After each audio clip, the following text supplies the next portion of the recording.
Fat female and 40. How patriarchy makes you fat.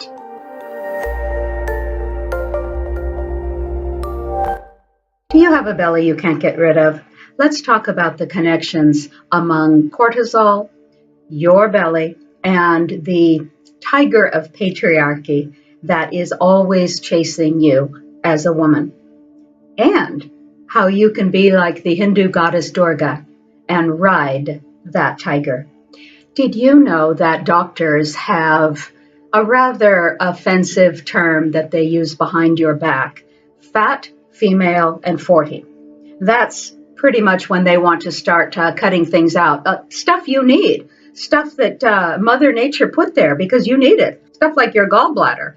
She didn't put that there for nothing. Well, nice profits for them, the doctors, but doesn't really solve your problem living in this female body. Many women get fat, bloated, swollen, bigger, thickening around the waistline, losing their waist, around their middle, or what we would call queen years, which is 45 to 65 years old. Not because it's completely natural, although it is natural to put on some weight as you get a little bit older. That's not a problem. But there's a certain kind of fat that accumulates around the belly that is harmful to us as women. And this happens for most of us because we have been pouring out too much cortisol for far too long. So you probably know that cortisol and adrenaline are stress hormones made by the adrenal glands that sit on top of the kidneys like two little pyramids. Cortisol's function is to adapt the body to temporary stress states. And the example that is very much overused is that if you are being chased by a tiger, then you need those stress hormones to ramp your body up to deal with it in the now moment. When the threat goes away, your cortisol level is supposed to go back to normal. But here's the thing. As a woman in this cruel culture, your cortisol never goes back to normal, ever. The threat to you as a woman never goes away.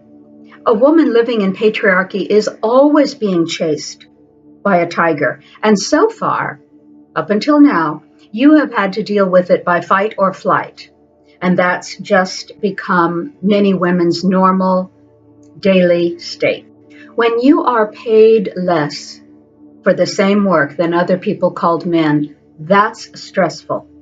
When you work at companies that are still male-dominated, where you know you have less chance of making it to the top than a man does, that's stressful. When you see that men's careers don't suffer by having a family, by having children, but yours will or does, that is stressful. When you end up working 2/3 longer than men, taking care of house and kids, which the majority of women do, women who have families, that's stressful. When you drive by and see widely accepted demeaning and objectification of women, like a Hooters restaurant, that is stressful. That is stressful to your body, mind, spirit as a woman. When you are told by your company that you must wear makeup and high heels to look professional, but men don't, that is stressful. When you are forced to deal with date rape, that is stressful. When you see a woman give a credible story about being attacked by a man, and that man becomes a Supreme Court justice anyway, that's stressful. When you hear your president say he can grab women by the pussy, that's stressful.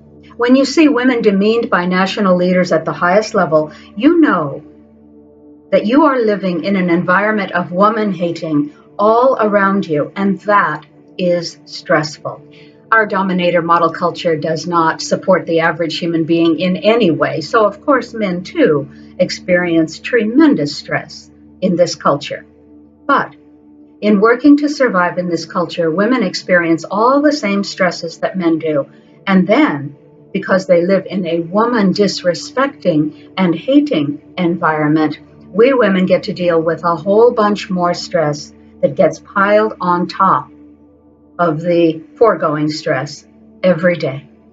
You know what PTSD is. Did you know that you as a woman in this culture absolutely suffer every day of your life from PTSD? And the problem is, it's not traumatic stress disorder after or post. It's not post-traumatic stress disorder. It's not after the event. For you as a woman, the stressful events are taking place every single day. When you hear your elected leaders, like our current president, saying woman disrespecting things on the news, that's not post-traumatic stress. That's NTSD, now traumatic stress disorder. Now, that's what you as a woman suffer every day. Now traumatic stress disorder. And you're probably not even aware of it, just the water you swim in. It's everywhere. And probably you no longer see much of it. If you are right now saying, this is not a woman-hating environment, what is she talking about? If you are saying that, then you are suffering not only the stress of living in a woman-hating environment, but you are suffering from the absolute denial of that stress. And you cannot fix the problem until you look it square in the face. Now, you may have been slender as a young woman, but by the time you're 40, you start getting big around the middle, many of us, and you don't know what to do about it. When you are stressed, your adrenals pour out cortisol, and constant day in, day out flooding of the body by cortisol eventually gives you belly fat. And then what happens? Our woman-hating culture points a finger at you and says, look at you, you fat thing, no longer slender and sexy. Don't you have any discipline? Go on a diet. Put that fork down, you fat slob. Get to the gym. Get some liposuction. You're disgusting. Victim blaming and shaming, the very culture that helped you create your body fat, is the same one now that blames you for your body. Victimizing groups, then turning around and blaming them for the problems that it created, is patriarchy's greatest trick. So let's not fall for it. If you're big around the middle, just know that you are undergoing severe stress right now, whether you know it or not. And you have been for a very long time, because that's why that happens. That's why women get big around the middle. So let's just admit it. Answer me honestly. Do you go through most of your days happy, carefree, and secure in the knowledge that every day you will have what you need to live reasonably well?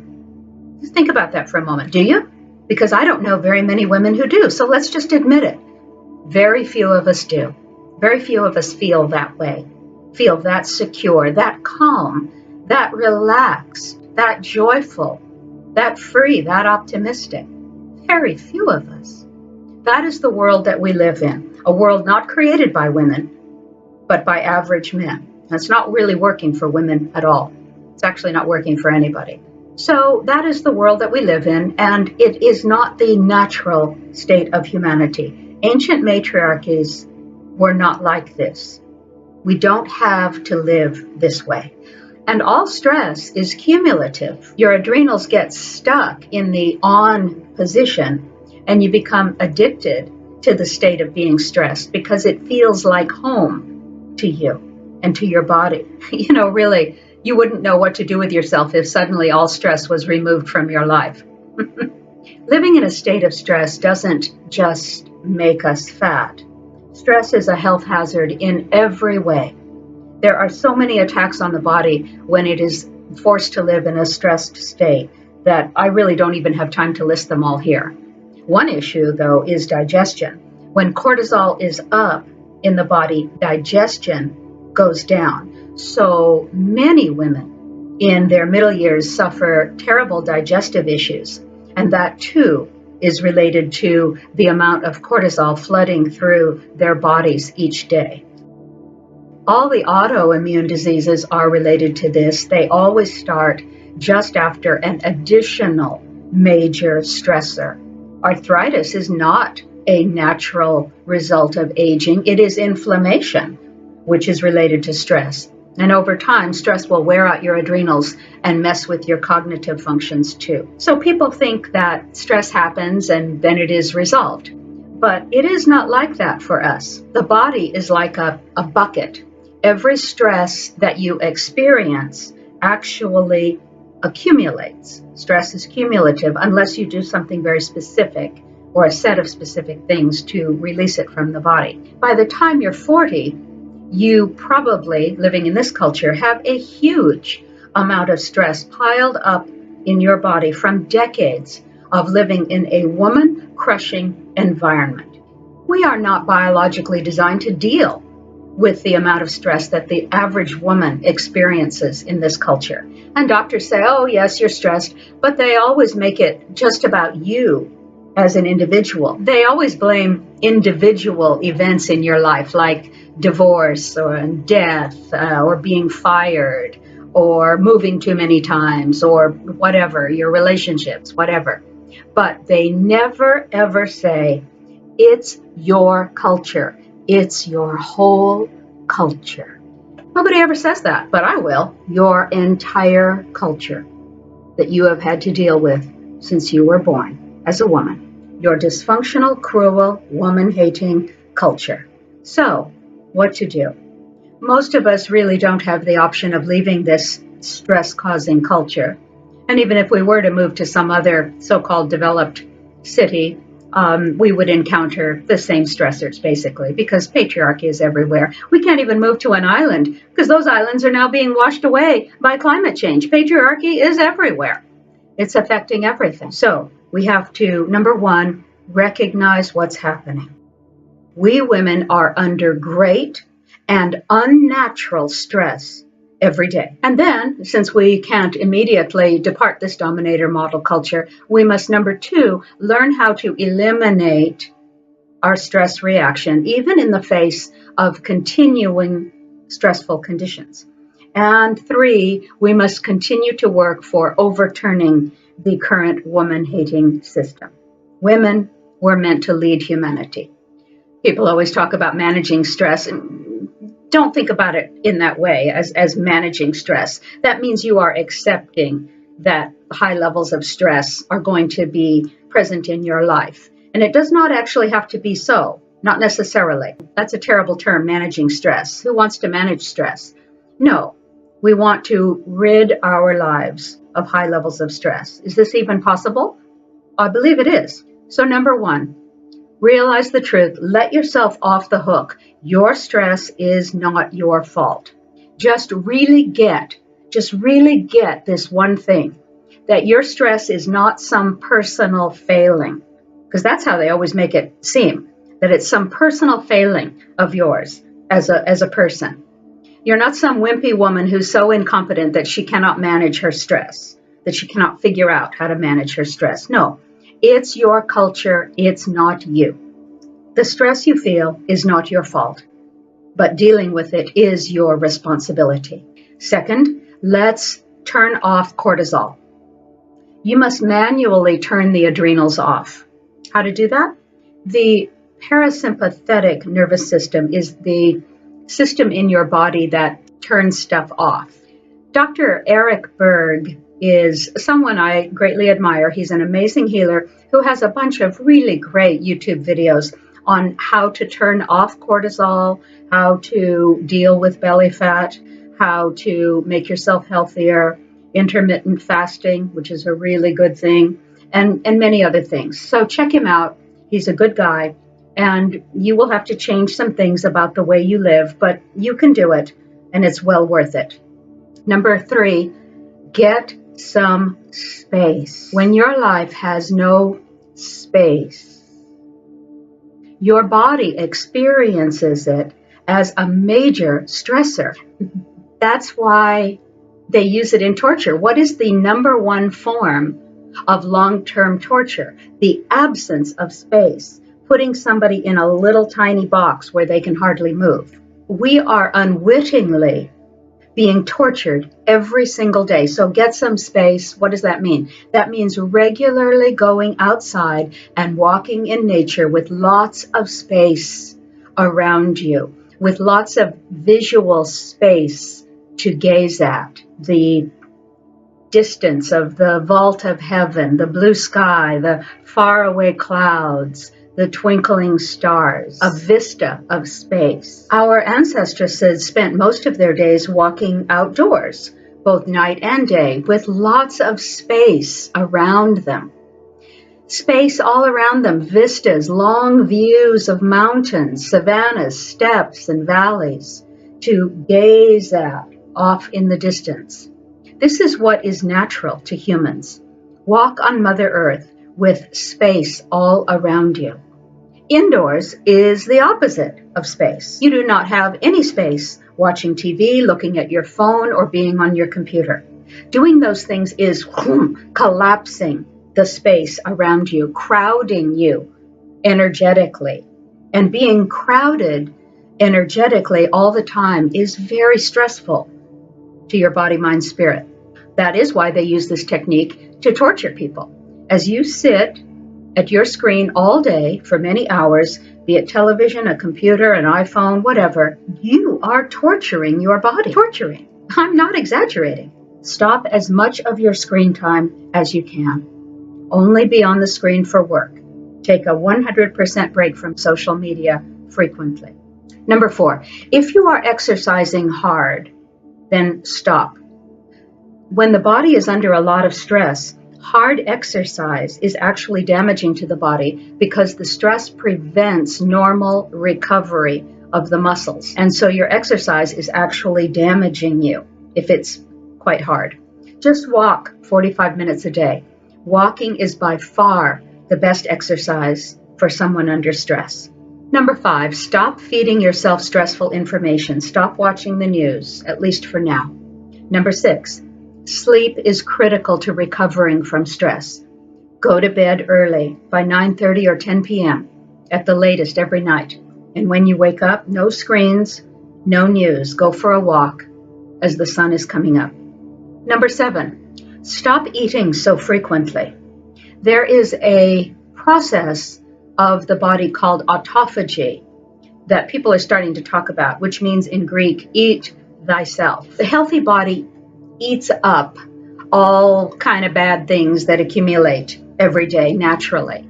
You know we all have cancer cells in our body every day, and in a healthy body they get eaten up by the process of autophagy. But this process only starts after you've been fasting for a while, after about 14 hours of no eating. It cannot perform this essential healing function while your body is busy digesting food. So if you are eating 3 meals a day with snacks in between, you are literally never giving your body a chance to go into autophagy and eat up the bad stuff. This is what contributes to almost every health problem. So start by stopping all snacking and eat 3 meals a day, no snacking. Then go to 2 meals a day, no snacking. And if you can, the warrior diet, go to 1 meal a day. That really actually is best. But 2 meals is fine. Stop eating at 6 p.m. and don't eat again until 9, 10, or 11 or so the next morning. And if you're not hungry the next morning, don't eat. Eat the next day when you naturally feel hunger arising. You start burning fat 12 hours after your last meal. So you have to go 14 hours before you can actually burn fat for a couple hours every day. Pause the video and take a look. We've actually been told a big lie that we need to eat 3 meals a day to be healthy, and this is false. This is simply false. If you can't go 3 or 4 hours without eating, your body is probably already having a serious insulin problem. It's an urgent matter for you personally, for your remaining alive and healthy. It's very urgent for you to figure out how to manage your insulin production. If you don't do that, you are headed for serious health problems. Again, Dr. Eric Berg, has some great videos teaching you how to manage your insulin. So start learning right away. Your life literally depends on it. Let's not let patriarchy kill us, sisters. There are many more things you can do about the stress that is foisted upon you living in this insane and cruel androcratic culture. We teach them in our Queen teachings with online classes and cruises and convocations and personal counseling. Remember, in patriarchy, the tiger is always chasing you. But also remember, you can be Durga, and you can ride that tiger. You are priestess at your own altar. You are queen of your own realm. You are goddess embodied. It is so. It is so. It is so. Blessed be.